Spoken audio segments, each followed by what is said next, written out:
Buenas tardes. Eh, yo os voy a intentar actualizar el manejo de la hiperpotasemia, la enfermedad renal crónica. Y para empezar quiero recordar que justamente son nuestros pacientes y nosotros con ellos uno de los principales grupos que van a sufrir una alta incidencia de hiperpotasemia junto a pacientes con insuficiencia cardíaca, pacientes con diabetes mellitus o aquellos con hipertensión arterial resistente que requieren del uso de antialdosterónicos. Eh, Tengo que recordar las consecuencias de estas alteraciones del potasio, como se presenta en este estudio recientemente publicado por un grupo español. Vemos que analizan retrospectivamente costes asociados al tratamiento de hiperpotasemia en diferentes estadios, leve, moderado y severo, en la atención primaria especializada, y como podemos ver, los costes asociados a hiperpotasemia son para nada desdeñables. Y por otro lado, y más importante aún, son las consecuencias en cuanto a mortalidad. En este trabajo se hace un seguimiento de 2.164 pacientes dados de alta tras ingreso por insuficiencia cardíaca congestiva. Son más de 16.000 observaciones con una mediana de seguimiento de 2,8 años, y podemos ver la clara relación que existe a la izquierda entre las variaciones de cifras de potasio en el tiempo y la tasa de mortalidad para todas las causas, y a la derecha como la mortalidad es aún mayor en aquellos pacientes cuyas cifras de potasio no solo estaban alteradas en algún momento, sino que se mantienen persistentemente altas o persistentemente bajas durante el tiempo de seguimiento. Por tanto, a la hora de tratar la hiperpotasemia vamos a tener fármacos como la insulina o los beta-2 agonistas que van a estabilizar la membrana. Otros, como las sales de gluconato cálcico, lo que van a hacer es redistribuir el potasio. La hemodiálisis, diuréticos de asa o el bicarbonato intravenoso o los quelantes del potasio van a ir encaminados a la eliminación de potasio del cuerpo. Y por último, tendremos la posibilidad de reducir o incluso de retirar drogas que van a elevar el potasio. Yo me voy a referir sobre todo al manejo de la hiperpotasemia crónica. Y cuando nosotros recibimos en consulta a un paciente con una alteración del potasio, con una hiperpotasemia, básicamente tenemos tres posibilidades de actuación. Una es intervenir sobre la dieta, restringiendo la ingesta. Otra es reevaluar medicaciones que van a provocar hiperpotasemia. Y por último, podemos intentar actuar sobre la absorción gastrointestinal de potasio dietético, intentando evitar su absorción o quelándolo. Como podéis ver en esta tabla, los fármacos que comúnmente se asocian a hiperpotasemia son numerosos. Algunos de ellos, como los IECA, LARA2 o los antagonistas de la aldosterona, son de uso diario en nuestra práctica. Diversos ensayos clínicos nos han mostrado cómo el uso de IECA o ARA2 va a conllevar un riesgo elevado de hiperpotasemia, que es aún mayor cuando el bloqueo que hacemos del sistema renina-angiotensina-aldosterona va a ser doble. Pero por otro lado, tenemos las recomendaciones de las guías. Cuando nosotros, por ejemplo, consultamos este decálogo de las recién publicadas guías KDIGO para el manejo de la hipertensión arterial en pacientes con enfermedad renal crónica, como podemos ver, la sexta recomendación es usar este grupo de fármacos como hipotensores en pacientes que tienen enfermedad renal crónica o albuminuria, ya sea pacientes solamente con enfermedad renal crónica o además diabéticos, intentando llegar a las dosis máximas toleradas. Y esto deriva de estudios como este, donde la supervivencia en pacientes que continúan con inhibidores del sistema renina-angiotensina-aldosterona frente a pacientes a los que se les retira este tratamiento es significativamente superior, como podéis ver en la gráfica de la izquierda. Un 39% de aumento del riesgo relativo de mortalidad para todas las causas y un 37% para eventos mayores. En este otro estudio poblacional retrospectivo basado en historias clínicas de Estados Unidos entre 2007 y 2012 de más de 200.000 pacientes, se observó que más del 40% de estos pacientes con inhibidores del sistema renina-angiotensina-aldosterona redujo la dosis o discontinuó el tratamiento por niveles elevados de potasio, y esto derivó en que estos pacientes con enfermedad renal crónica o insuficiencia cardíaca duplicaban las tasas de mortalidad. Por tanto, con frecuencia nos vamos a ver en la disyuntiva de decidir si arriesgarnos a una hiperpotasemia manteniendo el tratamiento con IECA ARA2 o suspenderlo perdiendo sus efectos beneficiosos. En cuanto a la dieta, es clásica la limitación de fruta y verdura en estos pacientes. Hablamos de una dieta baja en potasio como aquella en la que la ingesta de potasio es menor de 2 o 3 gramos al día. Explicamos una serie de truquitos a los pacientes, que si someter a remojo o a doble cocción la verdura, que si la verdura congelada va a ser mejor porque va a perder parte del potasio, y enseñamos tablas como estas y esta otra de frutas y verduras en las que mostramos las que tienen más y las que tienen menos potasio y recomendamos consumir aquellas que tienen menos. Sin embargo, todo esto no es fácil de hacer, es bastante complicado para los pacientes. Además, muchas veces los pacientes verán que se contradice respecto a otras recomendaciones que van a encontrar de dieta saludable para prevenir enfermedades renales o eventos cardiovasculares. Y no podemos olvidarnos de algunos efectos adversos que van a derivar de la limitación de estos productos en la dieta, como estreñimiento, acidosis, empeoramiento de la hipertensión arterial. Y en aquellos que son capaces de hacer un seguimiento de esta dieta, que no es fácil, vamos a ver que quizás en ocasiones esto va a tener poca repercusión en la práctica clínica. Arriba os muestro un estudio en el que se ve la pobre correlación existente entre ingesta de potasio valorada mediante encuesta nutricional y la concentración sérica de potasio. Me podríais decir que, bueno, que es un estudio dietético, es una encuesta, esto no es fácil de medir y además puede tener sesgo. En esta otra gráfica lo que se muestra quizás sea más revelador. Procede de datos preliminares de un ensayo clínico aleatorio que está en marcha, que plantea la hipótesis de que la suplementación con potasio de pacientes con enfermedad renal crónica estadio 3 y 4 puede ralentizar la progresión de enfermedad renal crónica, basándose en otros estudios que han reportado una progresión más lenta de la enfermedad renal crónica cuando la excreción urinaria de potasio es mayor, por sus efectos beneficiosos sobre la presión arterial y los eventos cardiovasculares, y podéis ver que tampoco en este caso se correlaciona el potasio sérico con la excreción urinaria de potasio, que sería el gold estándar, como proxy de la ingesta. ¿Y por qué ocurre esto? Pues clásicamente limitamos fruta y verdura en la dieta, pero esto vemos que no funciona. Quizás sea porque con frecuencia nos olvidamos de los productos procesados. En este estudio de la izquierda se revisa 24 folletos divulgativos de recomendaciones dietéticas en Canadá y Estados Unidos y el 100% de los folletos restringe fruta y verdura, pero solamente un 28% menciona la restricción de aditivos de potasio en alimentos ultraprocesados. En este otro estudio se hace un análisis del contenido de fósforo, de potasio y de proteínas de 36 productos cárnicos y productos derivados del pollo, no cocinados según métodos oficiales de allí, de Estados Unidos, y podéis ver cómo las carnes procesadas pueden aumentar el contenido de potasio inorgánico en hasta un 300%. Por último, en este otro estudio también se recomienda, nosotros recomendamos a nuestros pacientes la restricción de sodio.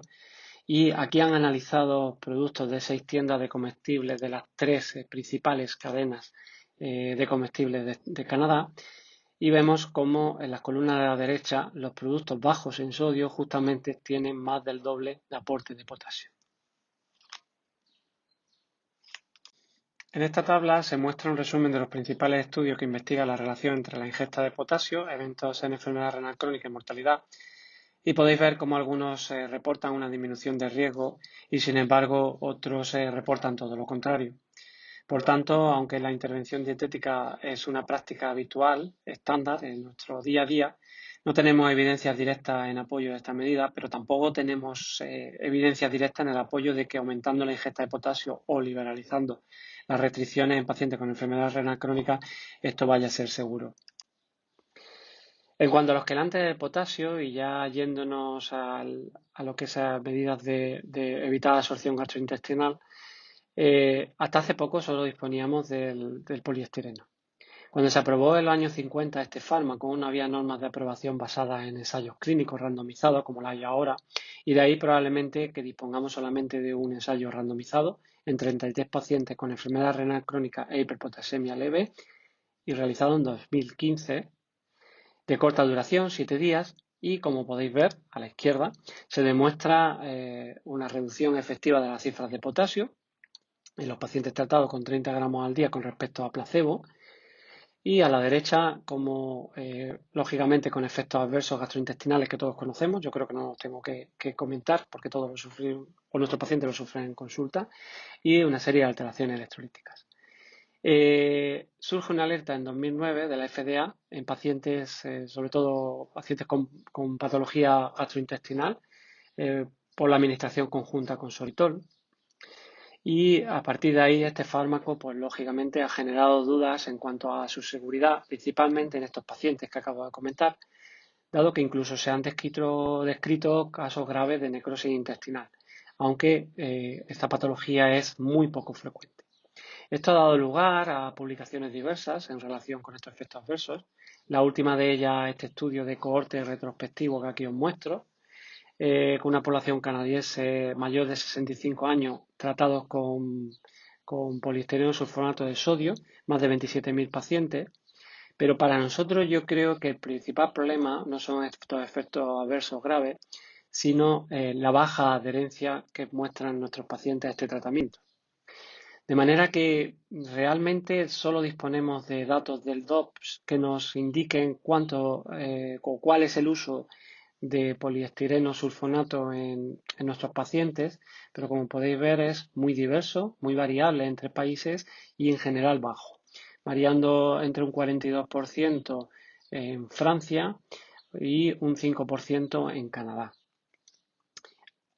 Afortunadamente y recientemente han surgido nuevos quelantes, el patiromer y el ciclosilicato de sodio y circonio. El patiromer es un polímero que intercambia calcio por potasio, predominantemente en colon distal, y no intercambia por sodio. Teóricamente esto evitaría otros efectos secundarios, como ahora después veremos. Este es el programa de desarrollo de Patiromer y quizá faltaría ahí mencionar el estudio Diamond, que es un fase 3B, un estudio que está todavía en marcha. Los resultados primero se publicarán a finales de este año y finalizará en marzo del año que viene. Y es un estudio realizado en pacientes con insuficiencia cardíaca, con fracción de eyección reducida e hiperpotasemia en tratamiento con inhibidor del sistema renina-angiotensina-aldosterona.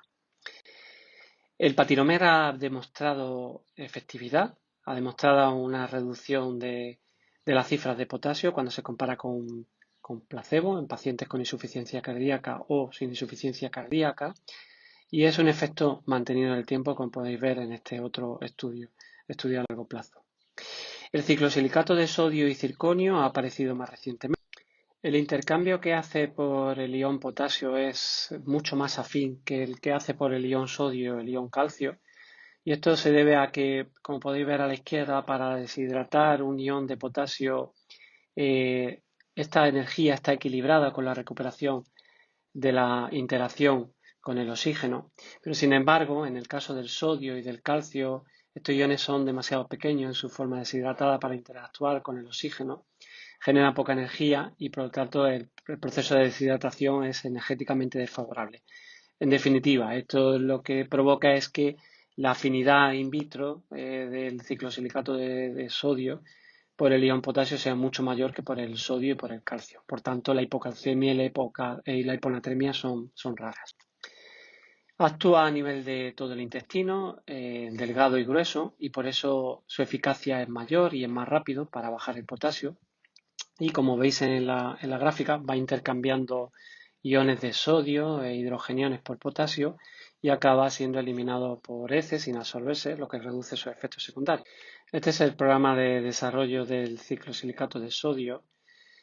Lógicamente, estudios a corto plazo, menos de 30 días, fase 2, fase 3, y estudios a largo plazo de 12 meses, estudios de extensión, y algunos estudios adicionales en pacientes en hemodiálisis, el Dialyze, en pacientes agudos, el Energize, y en pacientes con insuficiencia cardíaca congestiva para optimizar tratamientos con inhibidores del sistema renina-angiotensina, similar al Diamond del patiromer, el Priority.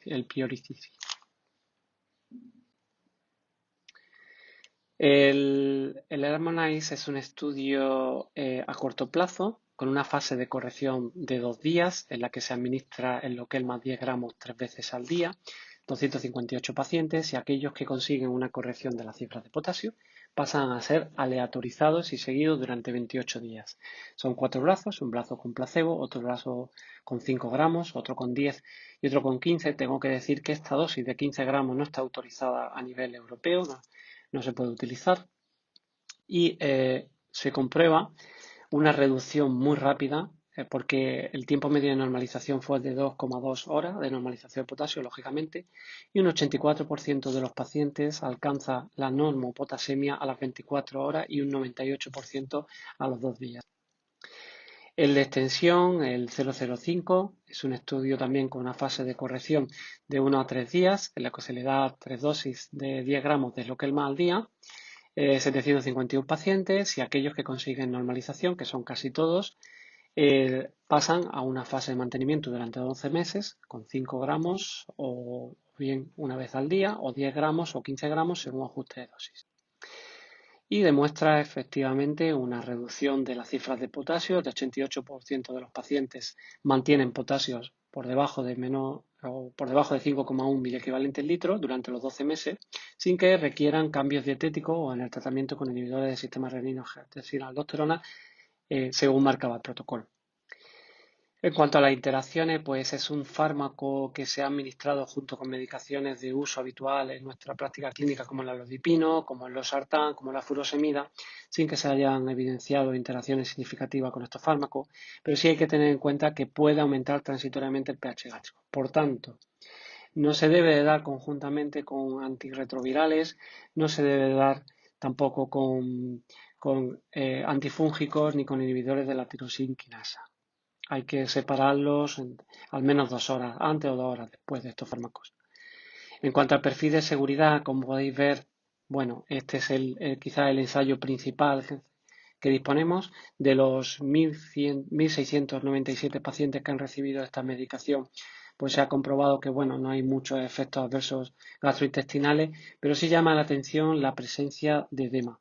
Un edema que ha aparecido en el 5,7% de los pacientes que fueron tratados con Lokelma y estos pacientes se resolvieron la mitad aproximadamente sin necesidad de tratamiento y la otra mitad sí requirió que se ajustara o que incluso iniciara algún diurético. Y esto sí que se ha visto que está principalmente relacionado con dosis elevadas de este fármaco.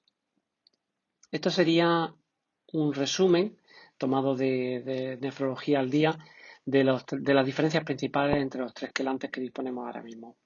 Centrándonos en los dos más modernos, podemos ver que el patiromer es un polímero y el Lokelma es un cristal. Este patiromer solamente actúa a nivel de colon distal y, sin embargo, el ciclosilicato de sodio en todo el tracto gastrointestinal, como ya he dicho, por eso es más rápido, actúa en 1 hora. El intercambio que se produce en este caso es específico de potasio por sodio, a diferencia del patiromer, que es por calcio. Y los efectos secundarios, pues como ya hemos mencionado, sobre todo gastrointestinales, como la mayoría de los quelantes, aunque no tan frecuentes como el poliestireno sulfonato, y la presencia de edema, aunque solamente con dosis elevadas, en el caso de Lokelma. Son fármacos que necesitan un visado bastante restrictivo para los nefrólogos, porque debe ser prescrito por nosotros, por los cardiólogos o por el internista, pacientes que tengan enfermedad renal crónica avanzada e insuficiencia cardíaca grado 3-4 y con hiperpotasemia de leve a moderada, y además deben estar tratados con inhibidores del sistema renina-angiotensina-aldosterona y no tolerar o haber fracasado el tratamiento con resinas de intercambio iónico. Por tanto, como conclusión, decir que aunque la restricción dietética de fruta y verdura en nuestra práctica clínica es lo habitual, no disponemos de evidencias sólidas sobre los beneficios de esto. Reducir o retirar los inhibidores del sistema renina-angiotensina-aldosterona es también práctica clínica habitual cuando nos encontramos en consulta con hiperpotasemia. Sin embargo, esto puede evitar otros efectos beneficiosos de estos fármacos. Los nuevos quelantes de potasio han demostrado ser fármacos eficaces para mantener cifras normales de potasio en pacientes con enfermedad renal crónica, pacientes diabéticos con insuficiencia cardíaca o incluso en diálisis, que no he querido mostrar aquí el estudio por razones de tiempo. Hay pocas interacciones farmacológicas y los efectos secundarios de estos fármacos nuevos son leves o moderados. Quedaría por dilucidar los posibles efectos beneficiosos en cuanto a mortalidad, en cuanto a beneficios en costes hospitalarios a largo plazo de estos nuevos quelantes, así como posibles efectos adversos que pudieran aparecer a nivel de gastrointestinal o de otro tipo a largo plazo.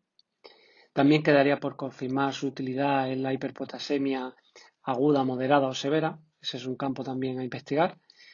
Y, por supuesto, una cosa es el cine, ¿no? Y otra la vida real.